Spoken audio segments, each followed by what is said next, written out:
That often people are like, well, it's negative. I know you leaked your pants now, but isn't that good news? So you can see when you put it that way, it's like, well, that's not so good, right? I don't feel so good about the news. All right, change my underwear. So yeah, so that's why we do this. This is where we talk about the ideal screening test would be 100% sensitive, 100% specific, low cost, pay low. Okay, fantasy world, right? But something like that, that would be nice. You know, if money grew on trees and I plant one in my backyard too. So we do have two terms, reliability and validity. We have heard these terms before? Yes. They're kind of important just to understand when we look at tests, right? Especially when we start reading the literature about, like, you know, how tests are done or how research is done, these important concepts on there. You know, the reliability is how closely do you repeat the measurement of a parameter and get the same result. Remember, you can get the same result, but you're not actually measuring what you want to measure. That just means you're very good at measuring something else. Right? And that's probably like with those things, those screening tools we made in our BSN. They're probably very good at measuring something we didn't intend to measure, but we don't actually know what it measures. Right? So validity relates to more that we're actually measuring the sense of reality. So who knows what sensitivity and specificity? Who can make sense of these?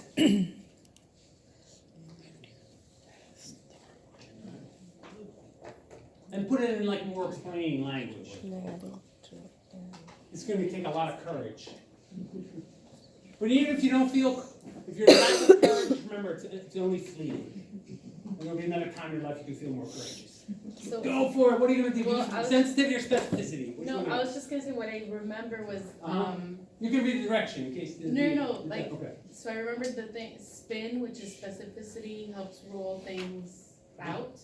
Yeah, we're going to get to that, but that's a little add-on to that. So I just want to know what the concept of sensitivity is. Oh, that's what besides you're a modern man and you're sensitive, right? Something like that. What else? A way to explain sensitivity, I guess, is how accurate a test is at coming back positive when the patient actually has the disease.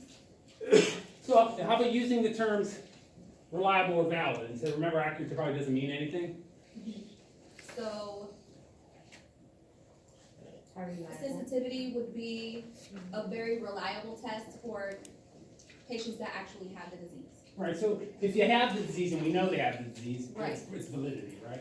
As relates to validity. It's the validity, it's a valid test, right? So, right, it is a measurement of those people who have the disease, right? Right, and you test positive on a test. It's tested so they have disease. So, and this is an important word to really make this synonymous to. This is equivalent to the true positives.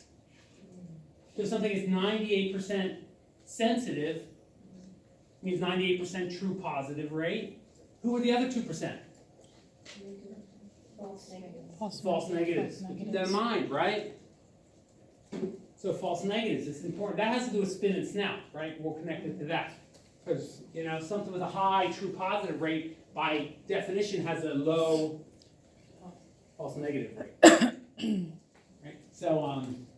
So understanding this, so just keep these terms in mind, right? This is the number of people who have it. And specificity, because we see sensitivity and specificity all the time, and if you don't really think about it, you don't really know what it means.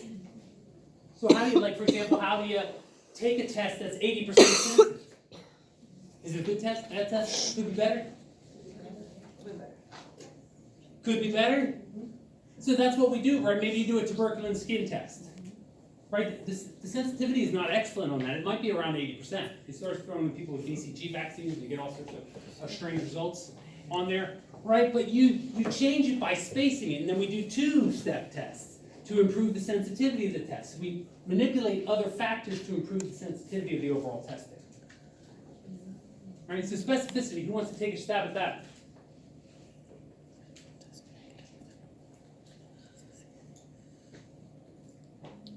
Do your best. Remember, there's only one right and everything else is wrong. Don't make that. No, there's no wrong answer. I can just think of a test that could fit into specificity, like a pregnancy test, like false positives. Okay, tell me more. Yeah, describe it in words. Like, what would it be? We know sensitivity is the number, like the percentage of people who have the disease and test positive. If it's the same as the other one, 80% true negative, 2% false positive. No, it's validity still, right? But this is a measure of. Remember, this is about the test. It's a measure of the people who don't have the disease, and what would you like people who don't have the disease to end up on a test? Negative. I mean, you wouldn't like pregnancy tests to show everybody is positive. You know, like, congratulations, you're positive. Like, he's positive, I'm positive, you're positive. We're all positive. We're all, it's like when we played trophy, we all got trophies. Tom, I know you didn't hit a ball in the last half of the thing, but you deserve a trophy. I'm like, no, I don't deserve a trophy. So that was my baseball career, right? Yeah. So that's how I ended up here. All these trophies ruined me. I needed more discipline in my life. I need someone to say, Tom, work harder. Next year you get a trophy if you work hard. So these are a group of people we call the true negatives. Right? I mean, there are people who are truly negative, but not in that way, right? These are the true negatives. So so if 98% specific, who are the other 2%? False positives. And we don't like these false positives. Remember, in tests, this is very important.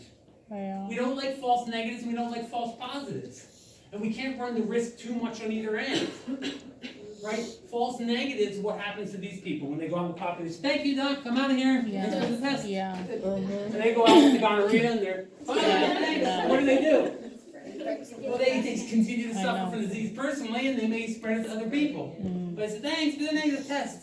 Okay? So then what if you go to these other people and say, you do have gonorrhea. But they don't have gonorrhea. The false positives. Well, right, they convert or something like that, or they take medication unnecessarily with risk, they have a lot of worry, they tell their partners and they get slapped. Right? Or something like that, right? They have to look up all their old girlfriends. You know, there's a reason you have old girlfriends, you don't want to contact them. Right? Because the black book. Or there must be an app, the black book on your mobile app. That's funny. Right? I just send them all a text. Anonymous. Gonorrhea. Do I need to say more? And then block them all. So this is important, right? So this is coming back to testing, right? And this is why we do things, we don't want false positives because it creates a lot of anxiety, a lot of costs for people. Sometimes people have to take off work to go to specialists or have unnecessary biopsies or insurances. Who has a high deductible plan? I do too, right? Maybe you got a health savings account, but that's nice if you have one, right? But it means you basically gotta get doesn't kick into a bus runs over. I got one of those, right? So if I know I have a need to go, I usually go out, get hit by a bus, so I can accumulate the things, get the money in, and then I say, by the way, I have a cold. So, okay, so keeping those concepts in mind. Does this help you get a little bit of ideas of what these are? And you say, well, I don't know what to do still. Right, then these relate to this concept of positive predictive value. Where we want to know the probability of an actual disease in a patient with a positive test, and the negative predictive value, the probability of the patient not having the disease. So we're thinking true positives, true negatives, false negatives, or how they relate to one another, and what is the actual value in my clinical practice. And all this is in every CBC you order. You thought this order of CBC would be so benign. And it usually is, but sometimes you can get strange results. Right? And immediately there's that puncture that people don't like.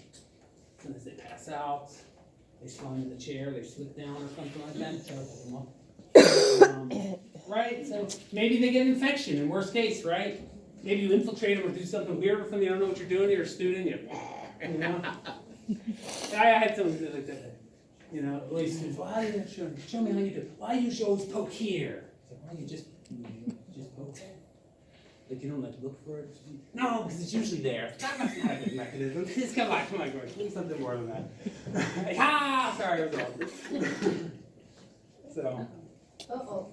What do you think of this? Are we going that long in between the slides? I must have hit something, eh? Are they coming back?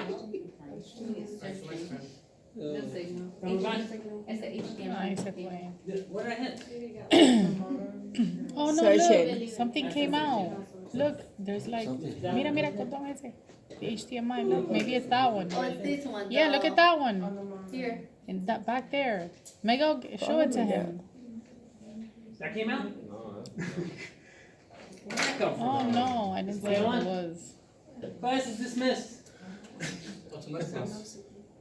Alex, I need your help. What the hell are we doing here?